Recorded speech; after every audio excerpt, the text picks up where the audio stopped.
Dear friends, அன்பான வணக்கம் friends. இப்போ நம்ம பார்க்க போகிறது லிக்விட் ஃபெர்டிலைசர் நண்பர்களே. அதை எப்படி தயார் பண்ணலான்னு சொல்கிறேன்னே. அதாவது தேங்காய் பால் நல்லா மிக்ஸி போட்டு அரைச்சி எடுத்து தேங்காய் பால் ஒரு 1.5 லிட்டர் நண்பர்களே.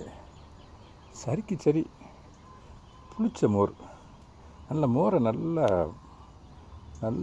தயிர் வாங்கிட்டு வந்து மோரை நல்லா கையில் கரைச்சி வடிகட்டிட்டு ஒரு 7 days ஒரு ஏர்டைட் கண்டெய்னர், இது மாதிரி கண்டெய்னரில் க்ளோஸ் பண்ணிடுற நண்பர்களே.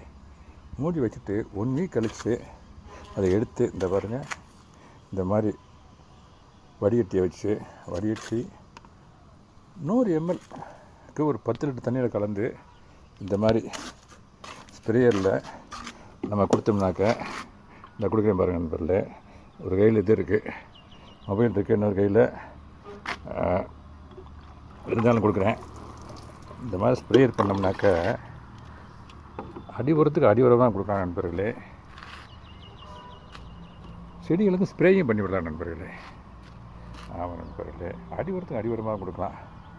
ஆமாம் நண்பர்களே, இந்த பாருங்கள், இதை நான் கலக்கி வச்சுட்டேன், ஃபில்ட்ரு பண்ணிவிட்டு 1 weekக்கு ஏர் டைட்டில் வச்சுட்டேன். நல்லா கவனிச்சுக்கோங்க. 100 ml 15 லிட்டர் 100 ml இந்த லிக்விட், அதாவது மோரையும் அந்த தேங்காய் பாலையும் அதை மூடி வச்சிங்க இல்லையா, அதில் 100 ml 10 to 15 லிட்டர் 20 லிட்டர் கூட டைலூட் பண்ணி நீங்கள் ஸ்ப்ரே பண்ண வடிகட்டிட்டு ஸ்ப்ரே பண்ணிங்கனாக்க ஒரு அருமையான ஒரு உரம் நண்பர்களே. இந்த மாதிரி பூக்களுக்கும் நீங்கள் நல்லா இந்த பாருங்கள் மல்லிகைப்பூக்கும் ஸ்ப்ரே பண்ணலாம். இப்போ நான் மல்லிகைப்பூக்கு தான் இப்போ நான் ஏற்கனவே செடிகளுக்கு அடிச்சிட்டேன். மல்லிகைப்பூக்களுக்கும் ஸ்ப்ரே பண்ணிவிட்டு அடி உரமாக கொடுக்க போகிறேன் நண்பர்களே. ஆமாம் நண்பர்களே, இதனுடைய ஃபுல் வீடியோ நீங்கள் பார்க்கணுன்னாக்க என்னுடைய அந்த லிங்க்கில் போனீங்கன்னா ஃபுல் வீடியோ இருக்கும் நண்பர்களே. அதில் நீங்கள் போனால் பார்க்கலாம். இந்த பாருங்கள், இப்போ நான் ஸ்ப்ரே பண்ணி விட்டேன்.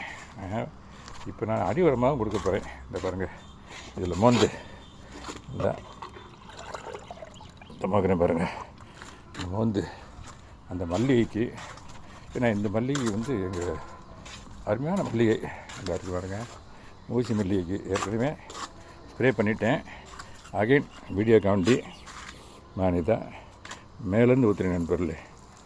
மேலேருந்து செடிக்கு பட்டு அப்படியே கண்டெய்னருக்குள்ளே போகுதுங்களா, தெரியுதா? ஸ்ப்ரேயர்னாக்க 2 கையில் தூக்கி அந்த ஸ்ப்ரேயரை வந்து பூவாளியில் ஊற்றுவேன். ஒரு கையில் மொபைல் இருக்கனால தண்ணி சும்மா கப்புலையாக ஊற்றுறேன். இப்படி கொடுத்தேன்னு சொன்னால் பூக்களும் சரி நண்பர்